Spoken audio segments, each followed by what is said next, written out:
बाट पर ध्यान देने लगे हैं। जब पहले से ही एक एयरक्राफ्ट मौजूद था तो क्या जरूरत थी 4,500 करोड़ की एयरक्राफ्ट की। यहाँ जनता का इतना बुरा हाल है, बेरोजगारी अपने पीक पर है और इतना पैसा खर्च किया गया केवल प्रधानमंत्री के पर्सनल प्लेन के लिए।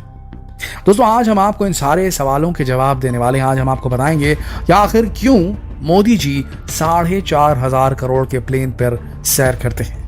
क्या जरूरत थी पुराने प्लेन को बदलकर इतना महंगा प्लेन खरीदने की, और आखिर ऐसा भी क्या खास है इस प्लेन में कि इसकी कीमत 4,500 करोड़ रुपए है। चलिए आपको बताते हैं। दोस्तों, इसका सबसे बड़ा कारण है सुरक्षा।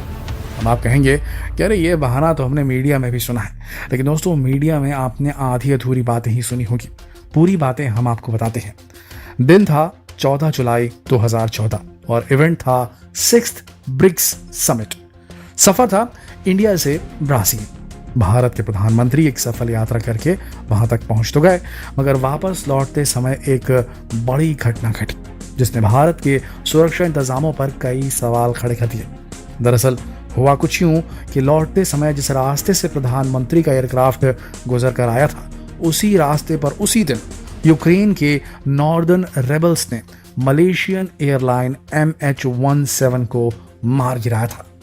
उस प्लेन में 298 लोग सवार थे और दुखद रूप से सभी की मृत्यु हो गई थी।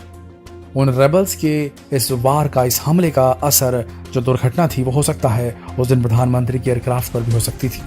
दोस्तों, जब बात देश के इंपॉर्टेंट पॉलिटिकल फिगर्स की हो तो सुरक्षा कितनी जरूरी बन जाती है तो हम सभी जानते हैं। इंपॉर्टेंट पॉलिटिकल फिगर्स जैसे प्रधानमंत्री, राष्ट्रपति या कोई और पॉलिटिकल लीडर, अगर इनकी सुरक्षा में ही कमी रह जाए तो फिर देश की जनता क्या सोचेगी, देश कैसे सुरक्षित रह सकेगा। ऐसी घटनाओं से पूरे देश में दहशत का माहौल पैदा हो जाता है।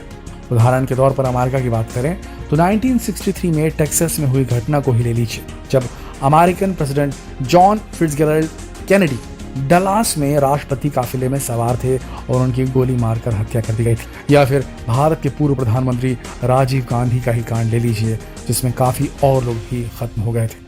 ये सभी घटनाएं हुई सिक्योरिटी और सेफ्टी की कमी के कारण। दोस्तों, केवल भारत में नहीं बल्कि दुनिया के हर देश में अपने इंपॉर्टेंट पॉलिटिकल फिगर्स की सुरक्षा पर सबसे ज्यादा ध्यान दिया जाता है। चाहे देश में हालात कैसे भी हो, लेकिन देश के प्रेसिडेंट, वाइस प्रेसिडेंट और प्राइम मिनिस्टर की सुरक्षा हमेशा जरूरत से भी ज्यादा होनी चाहिए। दोस्तों, 2014 में ब्राजील से लौटने के बाद भी प्रधानमंत्री की सुरक्षा को लेकर कई सवाल उठाए गए और ऐसी किसी घटना से भारत के इंपॉर्टेंट पॉलिटिकल फिगर्स की सुरक्षा के लिए जल्द से जल्द कोई कदम उठाना जरूरी हो गया था। उस दिन जिस एयरक्राफ्ट में नरेंद्र मोदी जी सवार थे उसका नाम था बोइंग 747 जंबो जेट, जिसमें मिसाइल अटैक से बचने के लिए कोई खास प्रोटेक्शन सिस्टम नहीं होते। इसीलिए 17 जुलाई 2014 की घटना से भारत के प्रधानमंत्री की सुरक्षा के लिए पूरी तरह से जिम्मेदार स्पेशल प्रोटेक्शन ग्रुप यानी कि द SPG को बोइंग 747 जंबो जेट से भी ज्यादा सुरक्षित एयरक्राफ्ट की जरूरत महसूस हुई।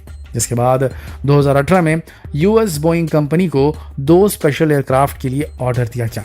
इनमें सभी जरूरी टूल्स और इंस्ट्रूमेंट अलग से ऐड भी किए गए, लेकिन एयरक्राफ्ट समय से तैयार नहीं हो पाए क्योंकि ऑर्डर देने के कुछ समय बाद ही पूरे विश्व में महामारी फैल गई थी और एयरक्राफ्ट भी डिलीवर नहीं हो पाए।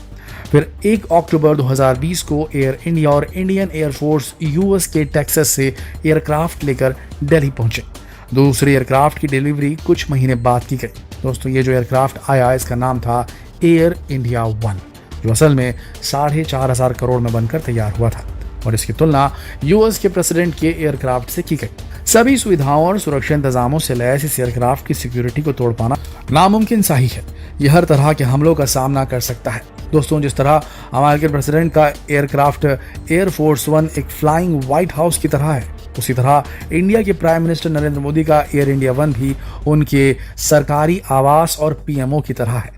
जैसे एयरफोर्स 1 में बैठे बैठे भी US प्रेसिडेंट हर वो काम कर सकते हैं जो अपने व्हाइट हाउस में कर सकते हैं, वैसे ही भारत के प्रधानमंत्री भी एयर इंडिया 1 में बैठे बैठे अपने सभी काम कर सकते हैं। मीटिंग अटेंड करना, कोई कॉल अटेंड करना या किसी भी सदस्य के साथ कुछ ही पलों में कांटेक्ट करना।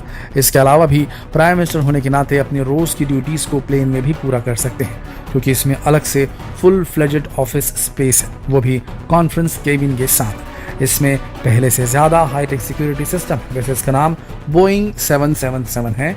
इसमें state of the art missile defence system है, जिसे LAIRCM यानी कि large aircraft infrared counter measures कहते हैं। ये मैन पोर्टेबल मिसाइल से सुरक्षा रखता है, किसी न्यूक्लियर अटैक का भी इसके ऊपर कोई असर नहीं होता। बोइंग 777 में हर तरह के मिसाइल्स के खतरे की जानकारी पहले ही हो जाती है, क्योंकि इसके आगे के हिस्से में दुनिया के मोस्ट एडवांस्ड सेंसर्स लगे हुए हैं। यह एडवांस्ड इंफ्रारेड मिसाइल सिस्टम को भी ऑटोमेटिकली काउंटर कर सकता है।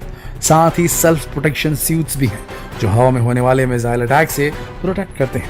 इसमें वर्ल्ड के most powerful jet engine G90115BL लगे हुए हैं और ये एक डुअल इंजन एयरक्राफ्ट है। दोस्तों, इस एयरक्राफ्ट की फ्यूल कैपेसिटी पुराने बोइंग 747 जंबो जेट से बहुत ज़्यादा है। ये उससे ज़्यादा दूरी तय कर सकता है और इमरजेंसी की सिचुएशन में इसमें अंतरिक्ष में ही दूसरे एयरक्राफ्ट की मदद से फ्यूल भरा जा सकता है, यानी इसमें एयर रिफ्यूलिंग टेक्नोलॉजी भी है। ये भारत से अमेरिका तक की लंबी यात्रा भी बिना कहीं रुके तय कर सकता है। बीच में कोई ब्रेक नहीं लगता इसमें। इसके अंदर इलेक्ट्रॉनिक वॉरफेयर जैमर भी लगा हुआ है, जो दुश्मन के GPS और ड्रोन सिग्नल्स को ब्लॉक करने की क्षमता रखता है।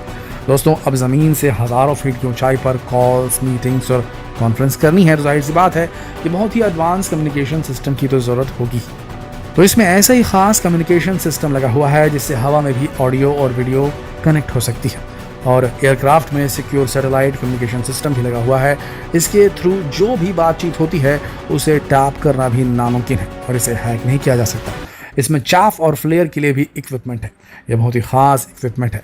जब भी एयरक्राफ्ट को किसी रडार ट्रैकिंग मिसाइल से खतरा होगा तो इक्विपमेंट क्लाउडी चाफ रिलीज करके और एयरक्राफ्ट उसी क्लाउड में छिपकर दुश्मन की नज़र में आए बिना आगे निकल सकता है और अपना रूट भी बदल सकता है।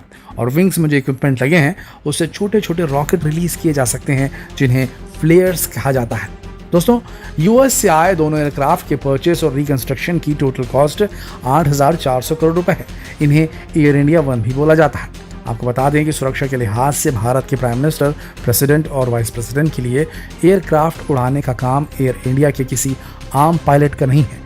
एयर इंडिया 1 को इंडियन एयरफोर्स के वेल ट्रेंड पायलट उड़ाते हैं। इनके मेंटेनेंस की जिम्मेदारी air India engineering service limited की है। एयर इंडिया 1 के भारत आने के बाद सबसे पहली उड़ान 2020 के प्रेसिडेंट रामनाथ कोविंद ने भरी थी, जब वो अपनी पत्नी के साथ तिरुपति की यात्रा के लिए गए थे।